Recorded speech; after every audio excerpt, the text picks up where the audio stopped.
Welcome to Monk's Temple. Before we speak of men who stared at walls, I invite you to simply arrive.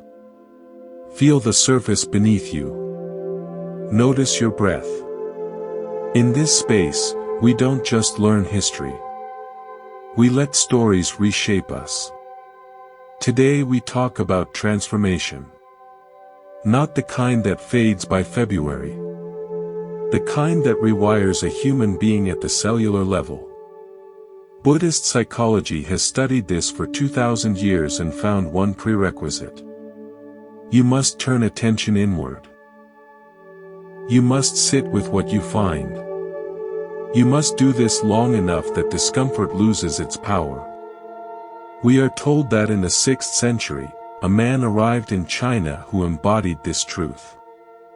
He was called the blue-eyed barbarian. His name was Bodhidharma. His life poses a question neuroscience is only now answering. What happens when a mind stops chasing and simply rests?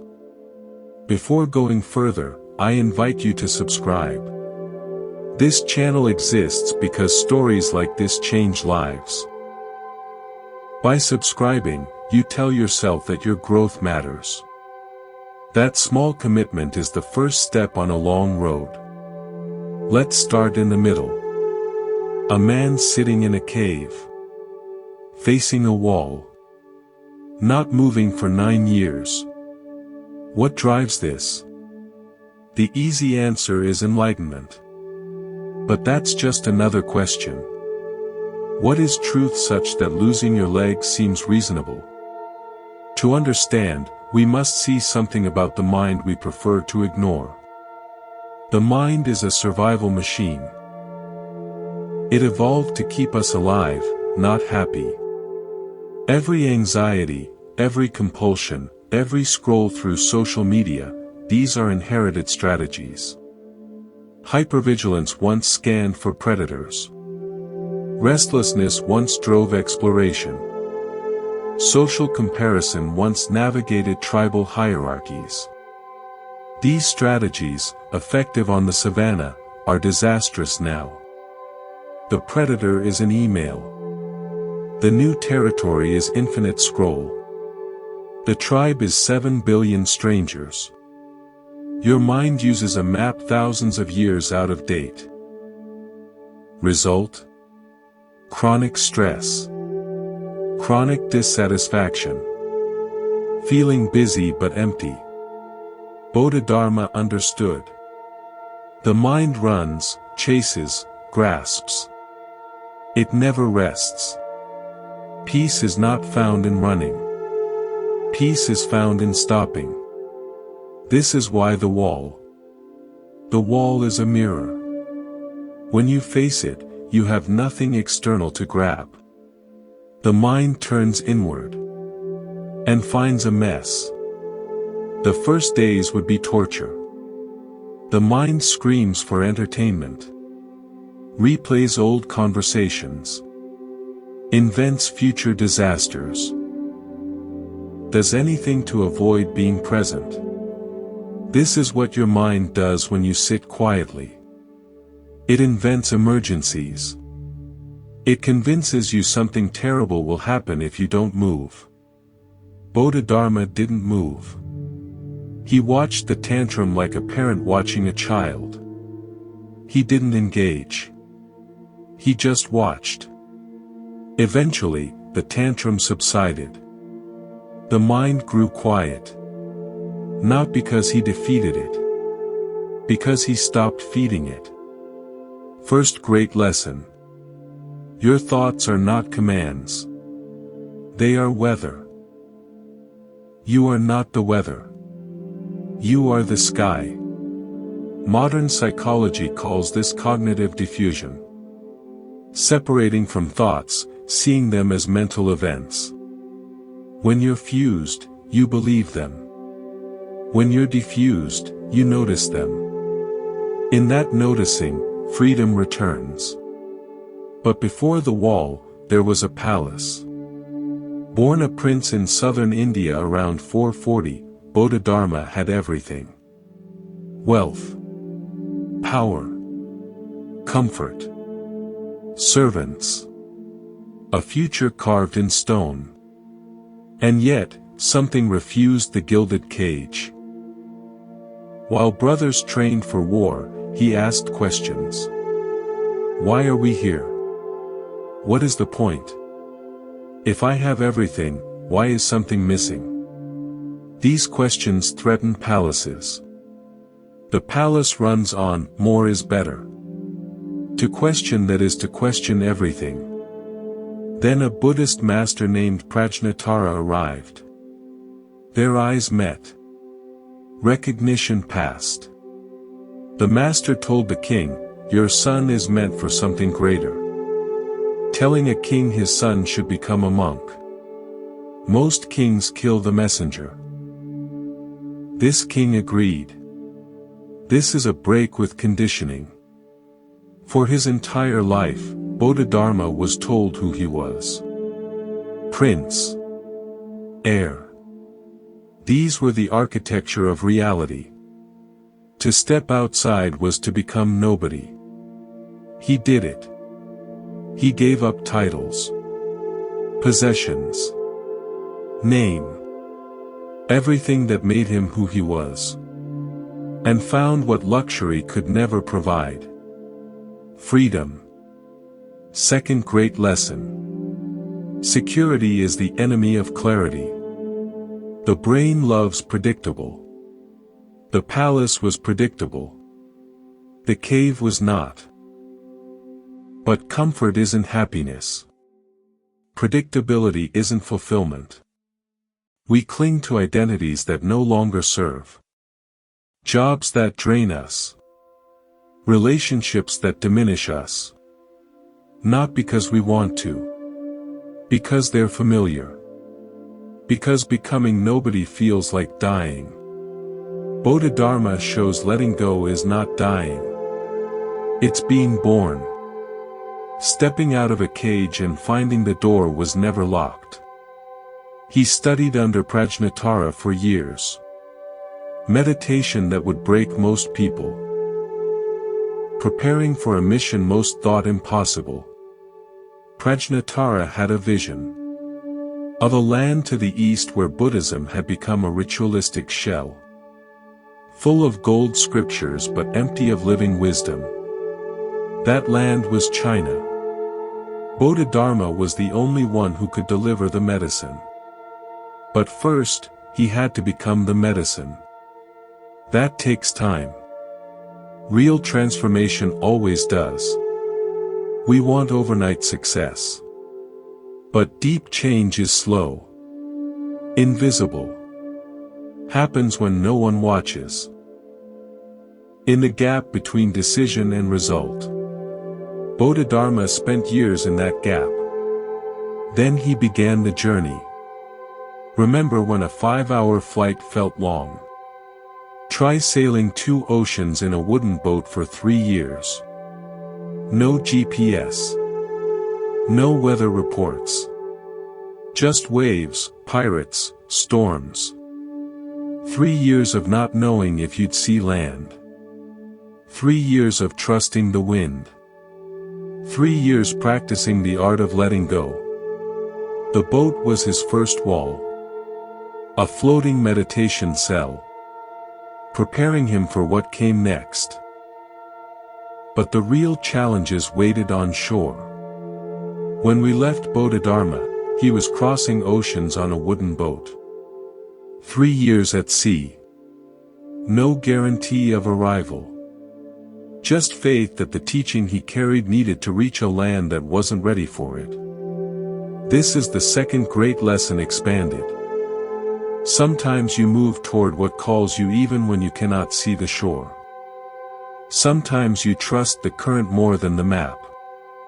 The boat finally landed in southern China around 527. Imagine stepping onto land after 3 years of waves. Your legs unsteady. Your senses overwhelmed. Everything unfamiliar. The language. The food. The faces. The smells. Bodhidharma stepped into this uncertainty not as a tourist but as a teacher. He came to offer something, but he had no idea if anyone wanted it. He came to plant seeds in soil he had never touched. News of the blue-eyed foreign monk spread quickly. China in the 6th century was a land of competing kingdoms and shifting alliances, but it was also experiencing a golden age of Buddhist exploration. Merchants and monks traveled the Silk Road bringing ideas from India. Buddhism had taken root, but it had also changed. It had become academic, scholarly, buried under thousands of scriptures and elaborate ceremonies. The living heart of the teaching had been replaced by ritual performance. Then came this man with eyes that seemed to look through you rather than at you. Everyone wanted to meet him, including the most powerful man in China, Emperor Wu of the Liang dynasty. Emperor Wu was not a casual believer. He had transformed Buddhism in his kingdom through sheer force of will and wealth. He built over 500 temples. He funded the translation of countless sacred texts. He housed and fed tens of thousands of monks. He had given away fortunes in the name of the Dharma. In his mind, he was the greatest patron Buddhism had ever known. He had prepared deep philosophical questions. He was ready to impress this foreign master and receive validation for all he had done. The meeting happened. And it did not go as the emperor expected. Emperor Wu asked, "I have built temples, supported monks, translated scriptures. What is my merit?" In Buddhist understanding, merit is the spiritual credit you accumulate through good deeds. Like a cosmic bank account. The emperor believed he had amassed a fortune. He wanted Bodhidharma to confirm it. He wanted to hear that his place in heaven was secured, that his investments were paying dividends in the next life. Instead, Bodhidharma said, "No merit whatsoever. Let that land for a moment." The most powerful man in China, surrounded by advisors and generals, used to everyone bowing and agreeing, just told that his spiritual investment portfolio was completely worthless. The emperor, stunned, tried again. He asked, "What is the holy truth of Buddhism?" Bodhidharma replied, "Vast emptiness. Nothing holy." Now the emperor was confused. If there's nothing holy, then what am I supposed to revere? What am I supposed to become? What is the point of all my devotion if there's nothing holy to devote myself to? He asked a final question, perhaps hoping to salvage something. "Who are you to stand before me?" Bodhidharma answered, "I don't know." And then he walked away. This encounter is studied by Zen students to this day. Not because it's rude, though by court standards it was shocking. Not because it's clever, though it certainly is. But because it's surgically precise. Bodhidharma was diagnosing a disease the emperor didn't know he had. The disease of transaction. I give something, I get something. I build temples, I get merit. I perform rituals, I get holiness. I am emperor, I get answers. I am somebody, I get to know who I am. Bodhidharma's responses cut through all of that like a scalpel through infected tissue. No merit means you cannot buy your way to truth. The economy of spiritual materialism is a fiction. Nothing holy means truth is not a special thing reserved for special people in special places. It is vast emptiness, which means it is everywhere and available to everyone. I don't know means the one asking the question, the one who thinks he is somebody, is not who you think you are. That solid self you're so sure of. Look closer. You don't know it either. The emperor didn't understand. And Bodhidharma, seeing that the man was too entrenched in his own narrative to wake up, walked away. Not from anger. Not from disrespect. From completion. He had said what needed to be said. The rest was up to the emperor. This is a profound psychological boundary. You cannot save someone who believes they are already saved. You cannot teach someone who believes they already know. You cannot wake someone who is proud of their dreaming. Sometimes the most compassionate act is to walk away and let the other person sit with their own confusion, hoping that one day it will crack them open. Bodhidharma walked north. Away from the capital. Away from power and prestige. Toward the mountains. Toward a small temple that would become legendary not because of what it was, but because of what he was about to do there. The Shaolin Temple was modest. A quiet monastery tucked into the Song Mountain range. Nothing special. Just monks studying, praying, living simply. No warriors. No martial arts. Just men trying to find their way. Bodhidharma arrived, looked around, and then did something inexplicable. He found a cave nearby, sat down facing the wall, and didn't move. For 9 years. Let's sit with that number. 9 years. 3,285 days. Through blazing summers and freezing winters. Through boredom and restlessness. Through physical pain and mental torment. Through doubt and despair. Through moments when every cell screamed at him to move. He sat. The local monks thought he was insane. They watched him from a distance, this strange foreigner with the piercing eyes who just sat there day after day. Some brought food. Some tried to talk to him. He didn't respond. He just sat. Facing the wall. Why a wall? This is where psychology meets Zen meets neuroscience. The wall is not an enemy. It's not a punishment. It's not even really a wall. It's a technology. A technology for seeing yourself.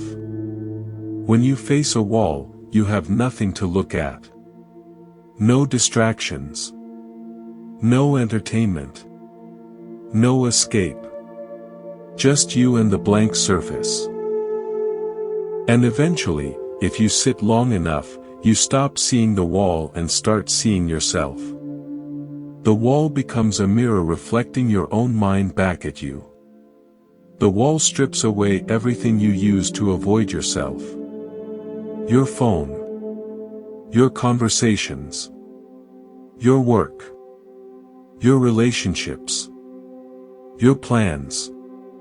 Your worries about what others think. All gone. Just you. And the wall. And the mind that won't stop chattering. The first months would have been torture. The mind would scream for stimulation. It would replay old memories. It would invent future disasters. It would bargain, plead, rage. It would do anything to get you to move, to engage, to escape the unbearable weight of simply being present. Bodhidharma sat through all of it. He didn't engage. He just watched. And slowly, imperceptibly, something shifted. This is exposure therapy for the mind. If you sit with your thoughts long enough without acting on them, they lose their power. They become just weather passing through the sky. And you realize you are not the weather. You are the sky. When we left Bodhidharma, he was sitting in a cave facing a wall. Days turned to months.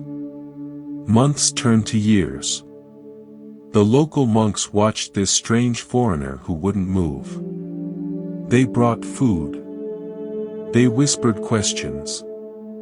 He didn't respond. He just sat. Let's go deeper into those 9 years. Because what happened in that cave changed everything. The first year would have been the hardest. The mind is not designed for stillness. It's designed for scanning, for seeking, for solving. When you take away all external input, the mind doesn't go quiet. It goes louder. It panics. It invents problems. It replays old conversations with new endings. It imagines futures that will never happen. It does anything to avoid the simple act of being present. Bodhidharma sat through this storm. Not fighting it. Not trying to make it stop. Just watching. Like sitting on a riverbank watching floodwaters rage past. Eventually, the waters always recede. By the second year, the mind would have begun to quiet. Not because he had defeated it, but because he had stopped feeding it. Thoughts need attention to survive. When you stop giving them attention, they starve. They arise, but without an audience, they fade. By the third year, something else began to happen. The gaps between thoughts grew longer. Moments of pure awareness, with no narrative, no commentary, just presence. These moments were brief at first, then longer. He began to taste what the Buddhist tradition calls original mind. Mind before thinking. Mind before storytelling. Mind as pure awareness. There's a famous legend from this period. Bodhidharma got so frustrated with falling asleep during meditation that he cut off his own eyelids. Where his eyelids fell to the ground, the first tea plants grew. Tea would help monks stay awake for centuries to come. Is this story literally true? Probably not. But it's true in a deeper way. It tells us something about the intensity of his practice. He was willing to sacrifice any part of himself for wakefulness. Sleep was the enemy, so he removed the very tools of sleep. This is not self-harm. This is metaphor made flesh. It's a statement that some things matter more than comfort. Some things matter more than the body. The tea growing from his eyelids is beautiful. It says that from sacrifice comes gift. From his struggle came something that would help countless others on the same path.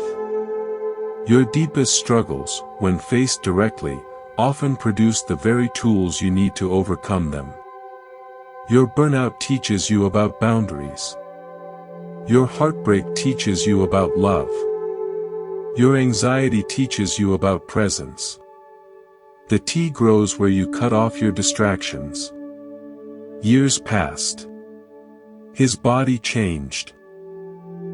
Muscles atrophied from disuse.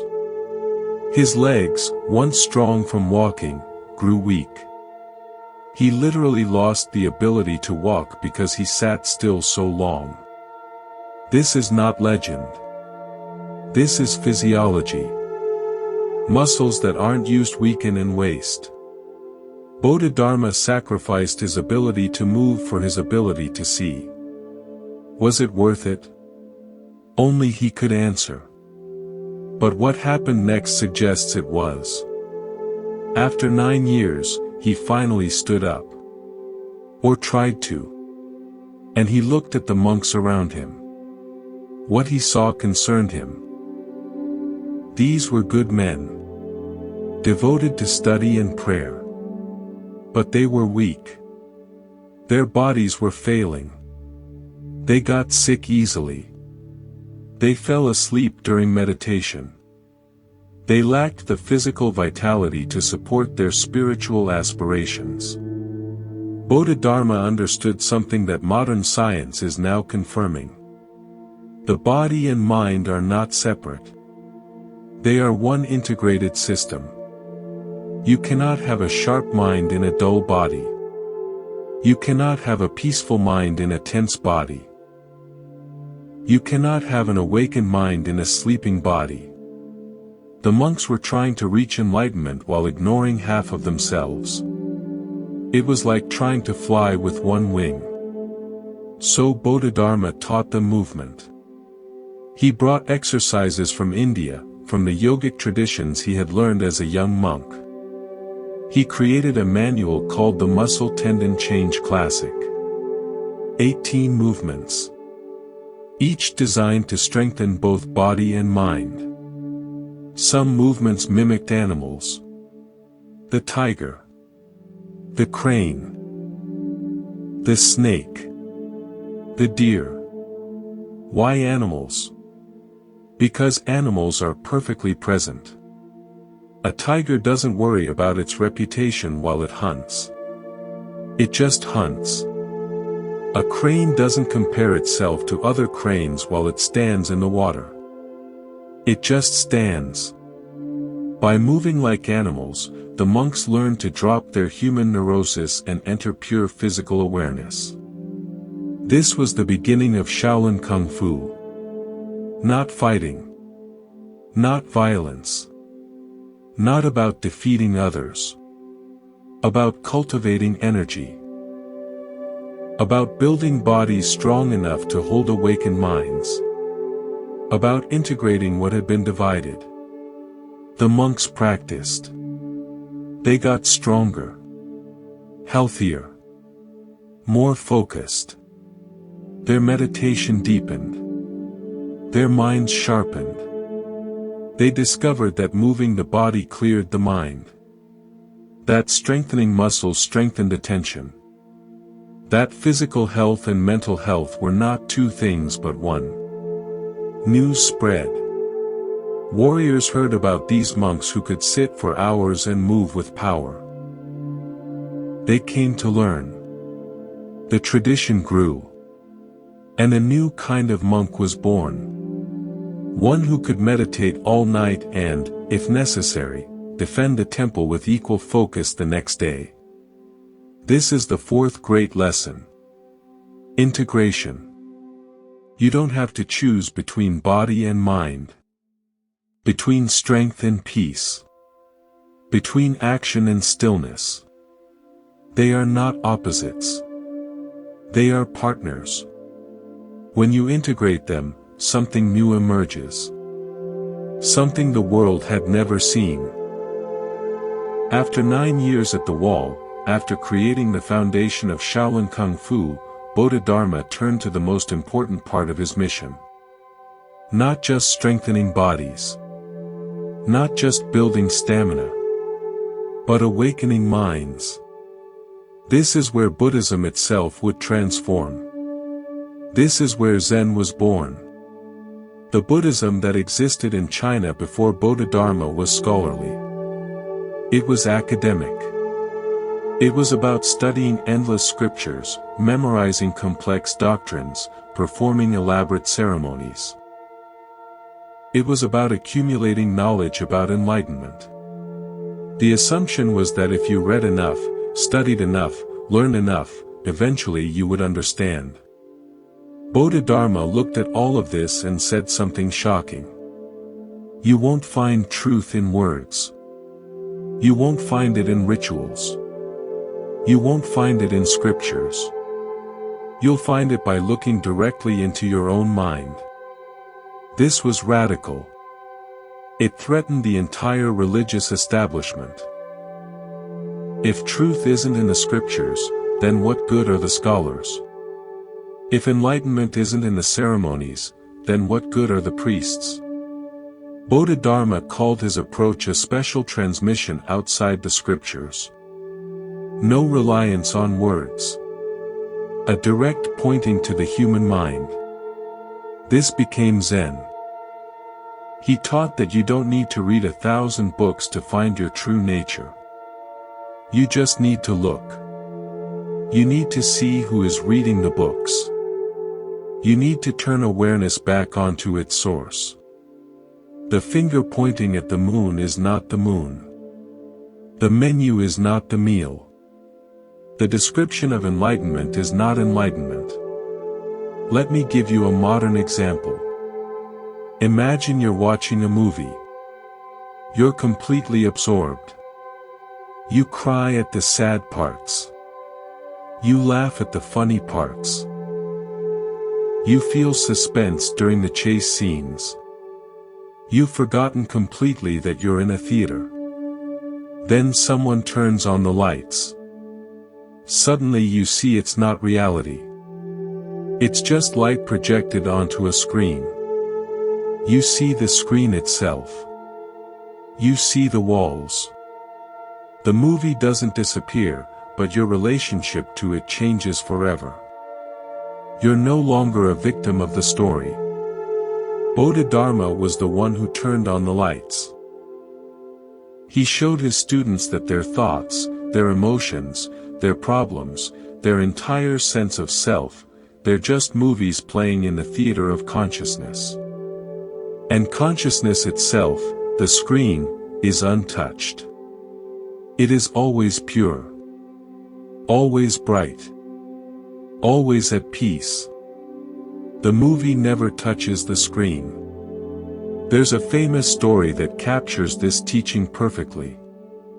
A monk came to Bodhidharma and said, "Master, my mind is troubled. Please help me find peace." Bodhidharma replied, "Show me your mind, and I will put it at peace." The monk searched inside himself. He looked for this troubled mind. He looked for a solid thing called mind that was suffering. He could find thoughts, yes. He could find feelings, certainly. But he could not find a separate self that owned them. He could not find a permanent, solid entity called my mind. He said, "When I look for my mind, I cannot find it." Bodhidharma smiled. "There. I have put it at peace." This is not a trick. It's not a clever riddle. It's a pointing instruction. The monk realized in that moment that the turmoil was not a permanent part of him. It was just weather passing through the sky. And the sky was never harmed by the weather. The clouds come. The clouds go. The sky remains. This is the core psychological insight of Zen. Your problems are not yours. They are phenomena arising and passing away in the field of awareness. When you stop claiming them, when you stop identifying with them, they lose their power. You don't have to solve your anxiety. You just have to stop being anxious about your anxiety. This teaching spread. It didn't stay in that cave. It flowed outward like water seeking its own level. It crossed mountains and seas. It found fertile soil in other lands. It went to Japan, where it became the spiritual backbone of the samurai class. Why did warriors love Zen? Because in the heat of battle, there is no time to think. A samurai who has to think, should I block left or right, is a dead samurai. They needed a mind that was direct, immediate, non-conceptual. They needed a mind that could respond without hesitation. They needed Zen. The famous Bushido code, the way of the warrior, is steeped in this Bodhidharma-inspired, death-accepting, present-moment awareness. The samurai practiced meditation not to become peaceful, but to become clear. Not to escape death, but to face it fully. It went to Korea, becoming Seiin. A tradition of sudden enlightenment. Korean Seiin masters are famous for their questioning practice, pushing the mind past conceptual limits until it breaks open. They ask, "What is this? What am I? Who is hearing this sound?" Not to get answers, but to exhaust the questioning mind until something else emerges. It went to Vietnam, becoming Tien. It mixed with the gentle, agrarian culture to create a Buddhism that emphasizes harmony with nature and everyday life. Enlightenment is not somewhere else. It's here, in the rice fields, in the kitchen, in the simple acts of daily existence. Every culture it touched adapted Zen. But the core remained the same. A direct, personal, nonverbal encounter with your own true nature. Not through books. Not through teachers. Not through rituals. Through looking. Through seeing. Through being. This is Bodhidharma's greatest gift. He didn't just teach a philosophy. He taught a method. He showed people how to find out for themselves. He gave them not a fish, but a fishing rod. Not a destination, but a direction. And then, after giving this gift, he disappeared. After nearly 3 decades in China, after creating both Shaolin Kung Fu and Zen Buddhism, after transforming the spiritual landscape of an entire civilization, Bodhidharma vanished. Not died. Not retired. Vanished. And what happened to him became one of the great mysteries of Buddhist history. 3 legendary stories describe his end. Each one stranger than the last. Each one carrying a teaching. The first story is about poison. Jealous rivals, threatened by his influence and teachings, tried to kill him. They poisoned his food. He survived. They tried again. He survived. 5 times they tried. 5 times he lived. But the 6th poison finally worked. His body gave out. His followers buried him with honor in a simple grave. Years later, something strange happened. A government official needed to open the tomb for some construction. When they lifted the lid, they expected to find bones. Remains. Evidence of death. Instead, they found one thing. A single sandal. Nothing else. The body was gone. This story teaches impermanence and transcendence. The body is not the master. The master is the awareness that wore the body like a sandal. The sandal is left behind, a relic, a reminder. But the foot that wore it is gone, walking elsewhere. What you think is solid, permanent, real, it's just a sandal. You are not the sandal. The second story is about a mountain encounter. 3 years after his supposed death and burial, a government official was traveling through the mountains between China and India. The passes were high, the roads dangerous. He was focused on his journey when he looked up and saw something impossible. An old monk walking barefoot. Carrying a staff. With a single sandal hanging from it. The official recognized him immediately. Those eyes. That presence. It was Bodhidharma. He ran to catch up. Master, he called. Where are you going? Everyone thinks you're dead. We buried you. The monk turned. Smiled. And said simply, I'm heading back to India. Then he continued walking. The official watched until the figure disappeared into the mountain mist. This story teaches that the teacher is always present. Even after death, the teaching walks. Even when you think it's gone, it's still there. Home is not a geographical location. It's the nature of mind itself. The master is always returning to the source. And in returning, he invites us to return with him. The third story is the most mysterious. It says that after his work was done, Bodhidharma went deep into the mountains. High up, where the air is thin and the world falls away. He found a cave, much like the one where he had spent 9 years. But this time, he didn't sit facing the wall. He sat in the center. And as he sat, something began to happen.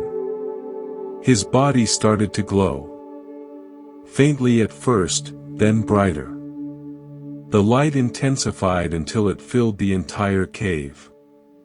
And then, in a final burst of radiance, his body dissolved. Not died. Dissolved. Transformed into pure light. When seekers found the cave days later, they found no body. No ashes. No remains. Just one thing, lying in the center of the cave floor. A single sandal. This story teaches the ultimate nature of reality. The body, made of elements, can return to the elements. But the light, the awareness, the consciousness that animated it, that was always there. It didn't come from anywhere. It doesn't go anywhere. When the clouds of confusion clear, the sun is seen for what it always was. The sandal is the last vestige of illusion. The light is what remains when illusion ends. One sandal. 3 stories. Which one is true? The Zen answer is, which one is true for you? Do you believe in final endings? Do you believe in continued presence? Do you believe in glorious transformation? Your answer tells you more about your own mind than it does about Bodhidharma. The mystery is intentional. It's designed to frustrate your desire for certainty. It's designed to stop you from looking for answers outside yourself. It's designed to turn you back toward the questioner. Who is it that wants to know what happened to Bodhidharma? That is the real question. That is the only question. The stories are not history. They're teaching tools. They're koans. They're mirrors. Look into them, and eventually you stop seeing the story and start seeing yourself. Bodhidharma didn't just leave behind legends. He left behind a living tradition. Every Zen meditation center around the world follows his direct approach. Every Kung Fu movie traces back to his teachings at Shaolin. Every cup of green tea connects to the legend of his sacrifice.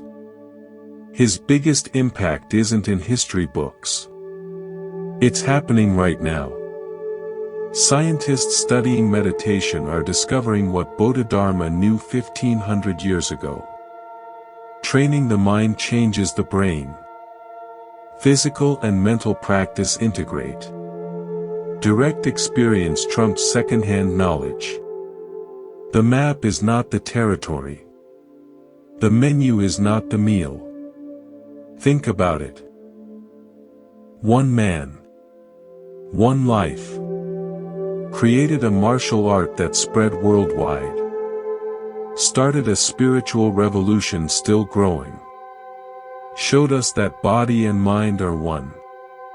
Taught us that truth is not found in books but in direct experience. Then disappeared like a legend, leaving just enough mystery to keep us questioning. Maybe that's why his story still captivates.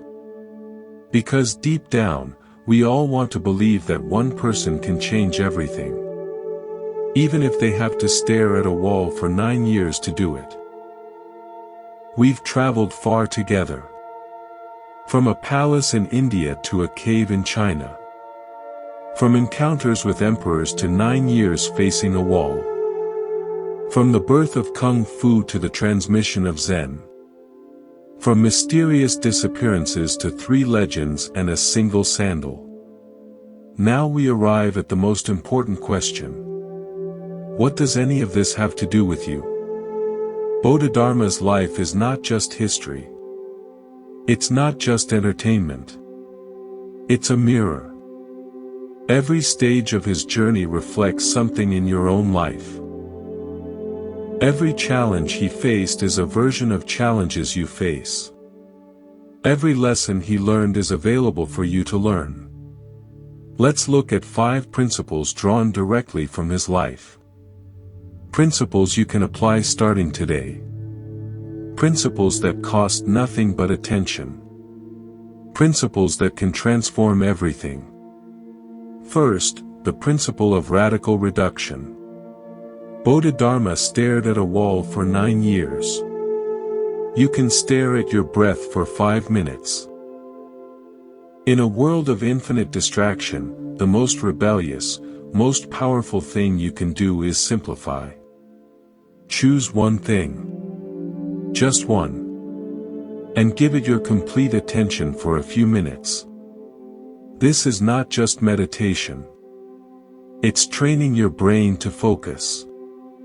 It's building the mental muscle that allows you to be present in your life rather than just scrolling through it. Try it tonight. Sit facing a blank wall for 5 minutes. Don't check your phone. Don't get up. Don't find something else to do. Just sit. The discomfort you feel is not a problem. It's your ego screaming for entertainment. Just watch it scream. It will get tired. And in the space that opens, you might find something you've been missing. Second, the principle of embodied mind. Your thoughts are not just in your head. They're in your body. Every thought creates a physical sensation. Anxiety tightens your chest. Anger heats your face. Sadness weighs your shoulders. Next time you feel overwhelmed, don't just think about it. Feel it.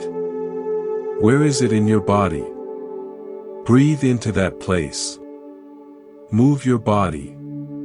Stretch. Walk. Shake your arms. You're not running from the feeling. You're meeting it where it lives. You're telling your nervous system that you're here and you're safe. Third, the principle of questioning authority. Stop outsourcing your validation. Emperor Wu wanted Bodhidharma to tell him he was good.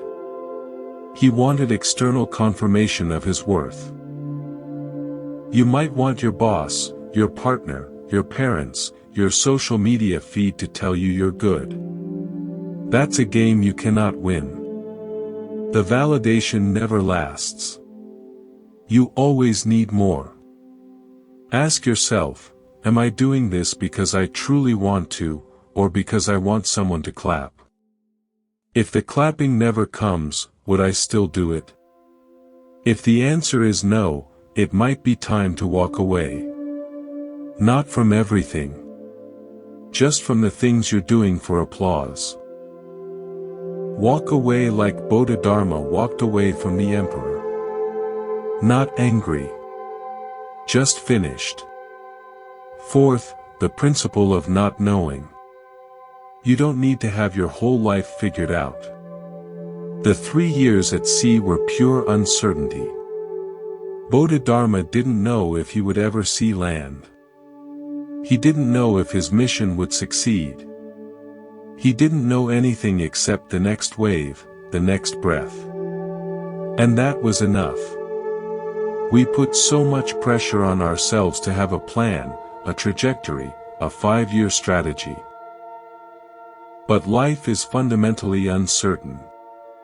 True peace comes not from having all the answers, but from becoming comfortable with the questions. Practice saying, I don't know.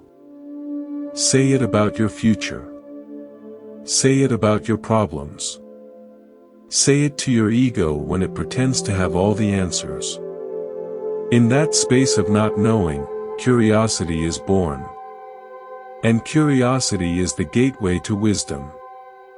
Fifth, the principle of the single sandal. You're going to die. We all are. And when you do, your possessions, your titles, your achievements, your reputation, they will be like that sandal. Left behind. A small token of a much larger journey. This is not morbid. It's liberating.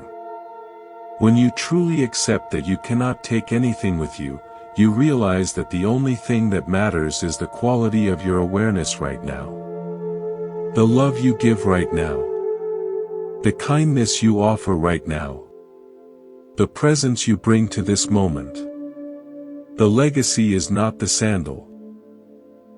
The legacy is the path the foot walked. Let me share a final story. A woman came to a meditation teacher.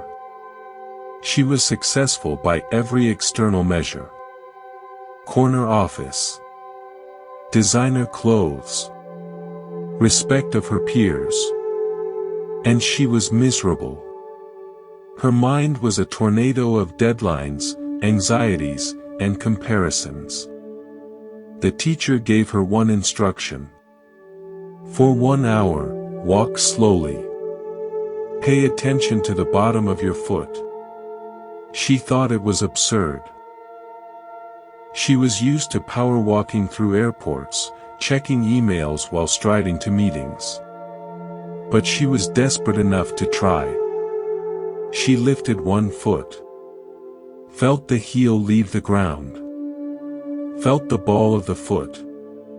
Felt the toes. She placed it down. Felt the contact with earth. She did this over and over. Her mind screamed. This is boring. This is stupid. You're wasting time. But she kept going. And then, somewhere around minute 20, something shifted.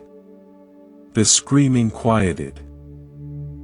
She stopped thinking about the office. She stopped planning the future. She was just walking.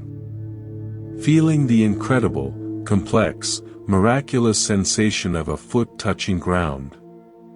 When the hour ended, she wept. Not from sadness. From relief.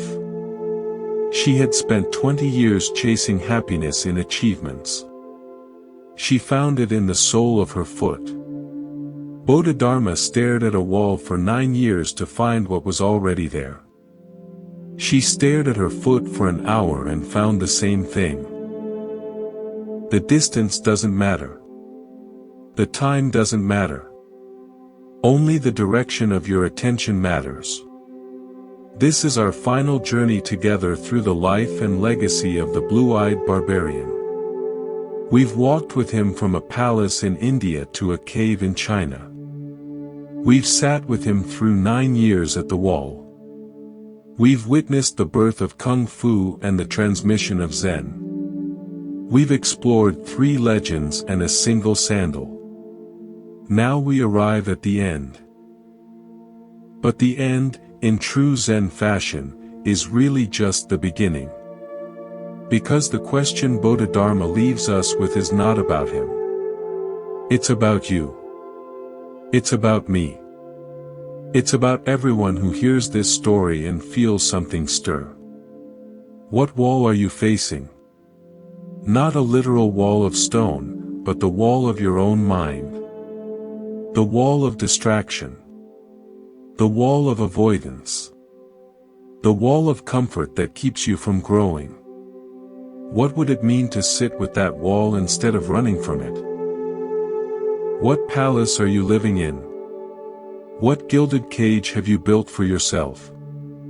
What comforts are actually prisons? What identities are you clinging to that no longer serve you?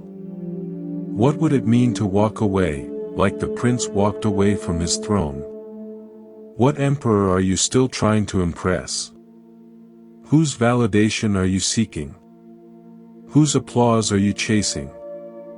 What would it mean to hear Bodhidharma say, "No merit whatsoever, and feel not offense but freedom"? What boat are you on? What journey are you in the middle of where you cannot see the shore? What uncertainty are you resisting instead of riding?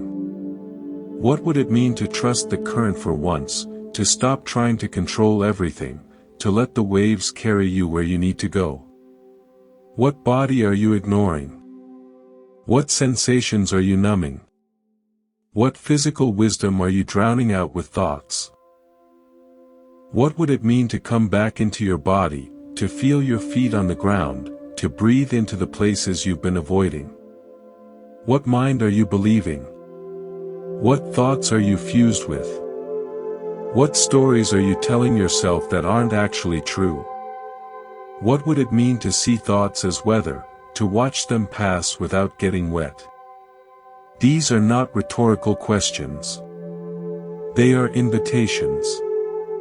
They are the real teaching of Bodhidharma. Not a philosophy to believe. Not a religion to join. Not a set of rituals to perform. But a series of questions to live with. The Zen tradition calls these questions koans. Not riddles to solve. Not puzzles with answers. But questions that work on you.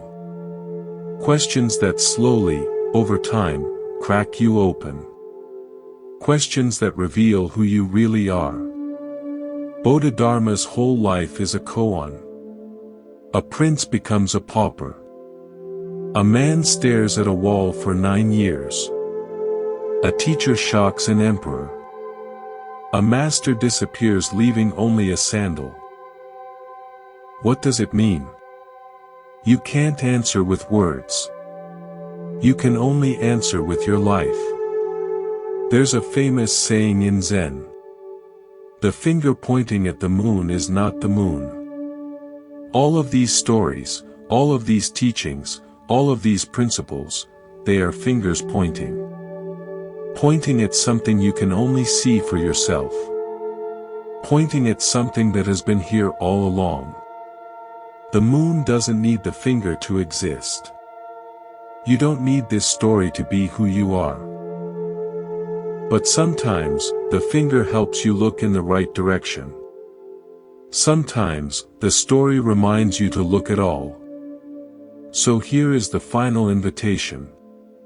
Stop looking for Bodhidharma. He's gone. He dissolved into light or walked back to India or left only a sandal. It doesn't matter. What matters is that you are here.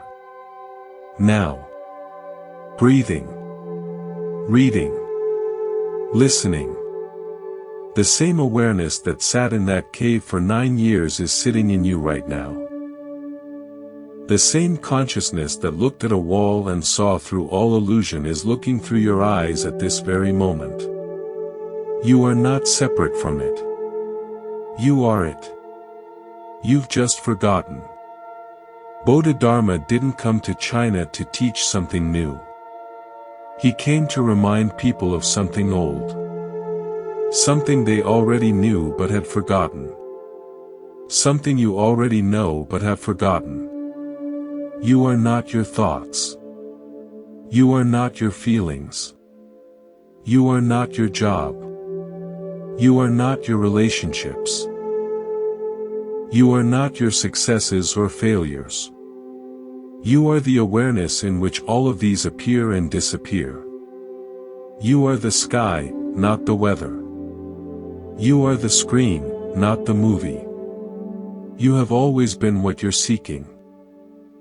This is the message of the blue-eyed barbarian.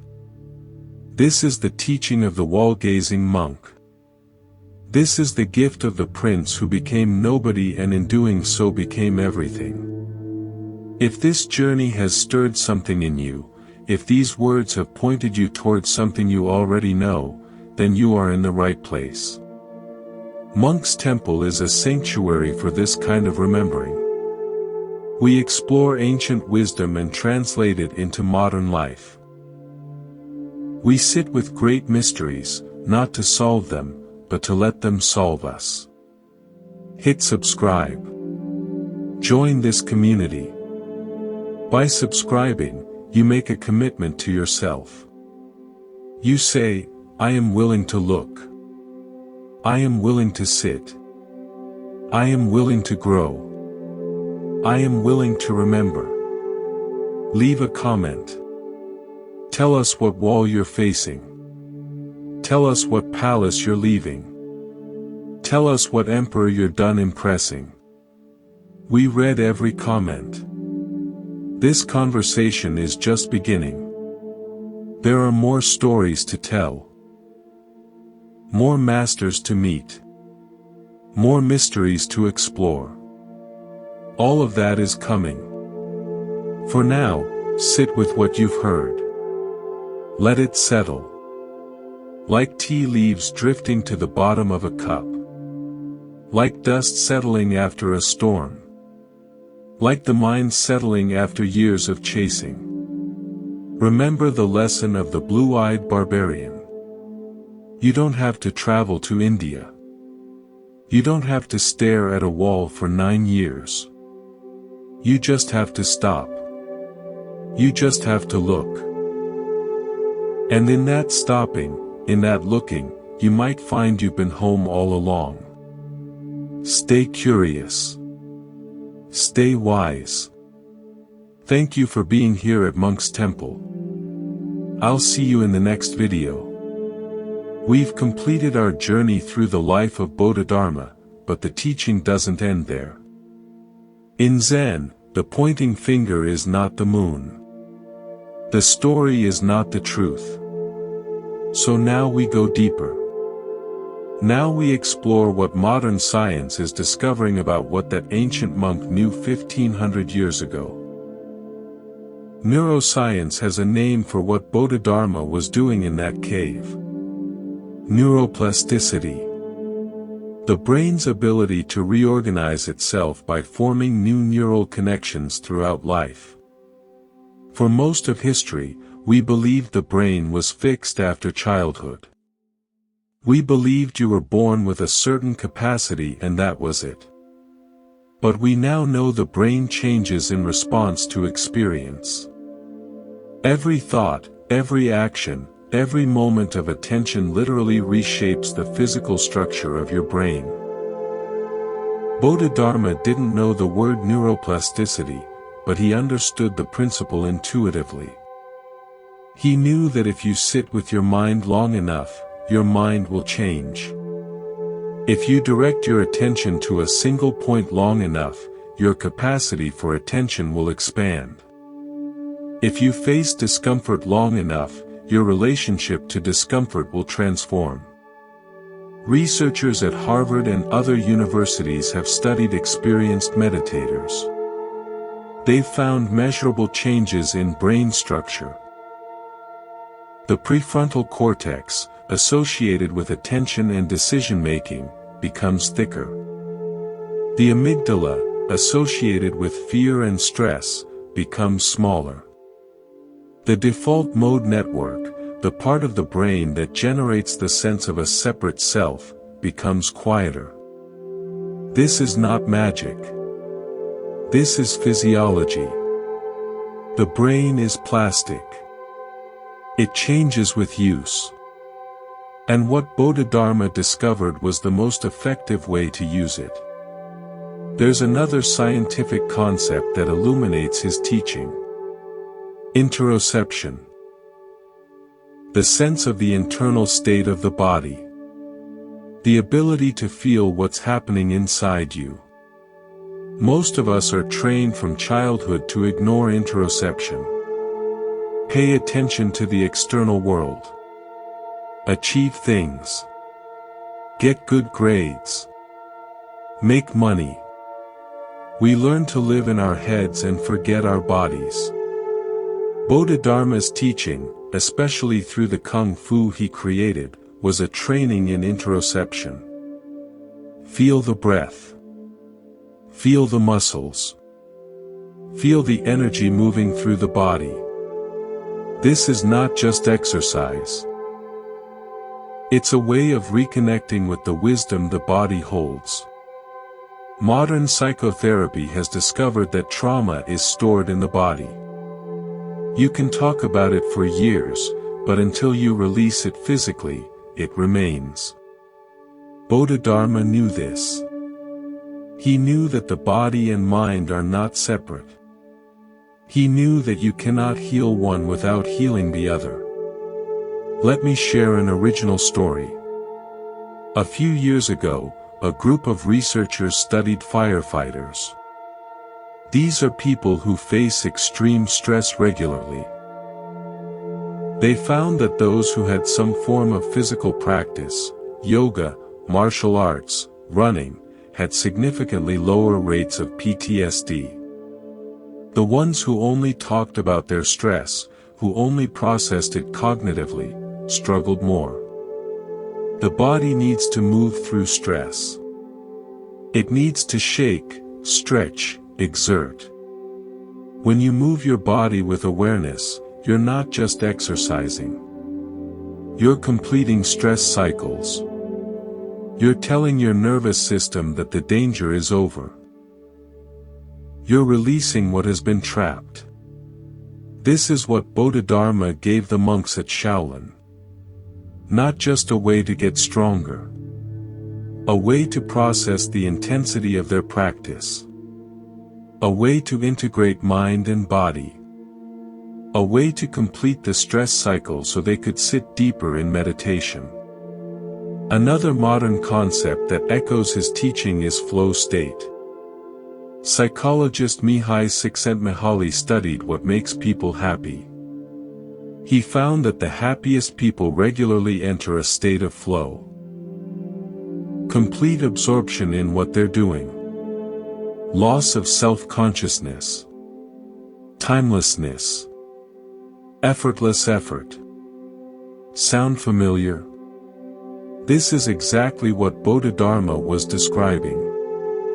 This is what the monks experienced when they moved through the 18 exercises with full attention.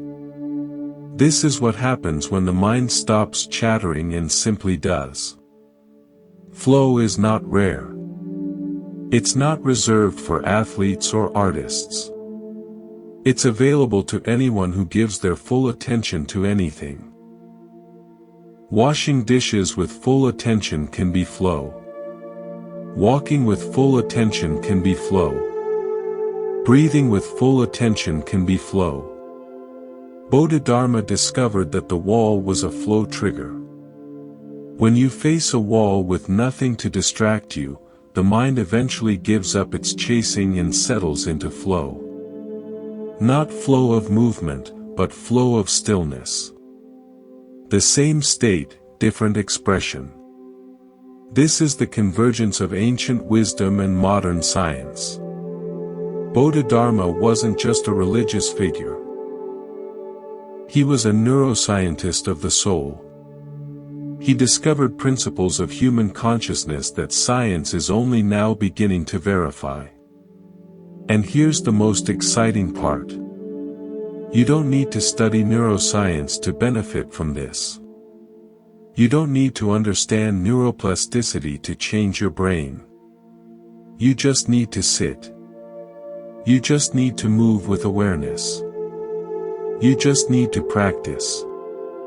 The brain will change on its own. The body will heal on its own. The mind will settle on its own. Your job is simply to show up. To sit. To breathe. To pay attention. Everything else happens automatically. It's been programmed into your biology for millions of years. You are designed to heal. You are designed to grow. You are designed to awaken. You just have to get out of your own way. This is our final gathering. We've traveled far together. From palace to cave. From emperor to wall. From ancient legend to modern science. Now we arrive at the simplest truth. The truth that was there all along. Bodhidharma stared at a wall for 9 years. Not to become something. Not to achieve something. Not to get somewhere. He stared to see what was already there. He sat to discover what never left. You are already what you're seeking. The peace you chase in the next vacation, the next purchase, the next relationship, it's already here. Buried under thoughts. Hidden beneath distractions. Waiting behind the wall of your own making. The practice is simple. Stop running. Sit down. Face whatever is in front of you. Breathe. Watch. Wait. Not for something to happen. For everything to fall away. The monks at Shaolin got stronger because they moved with awareness. You can too. Not to become a warrior. To remember you have a body. To feel the miracle of breath moving through you. To complete the stress cycles that keep you stuck. The emperor wanted merit for his temples. You might want recognition for your work. Both are the same trap. The game never ends. The validation never satisfies. The only way out is to stop playing. The 3 legends of his death point to one truth. The body is a sandal. You wear it for a while. Then you leave it behind. What walks on is not the sandal. What walks on never came and never goes. This is the invitation. Not to believe in Bodhidharma. To become like him. To find your own wall. To sit your own sit. To walk your own path back home. Thank you for being here at Monk's Temple. If this journey has touched you, subscribe. Join us again. The door is always open. Stay curious. Stay wise.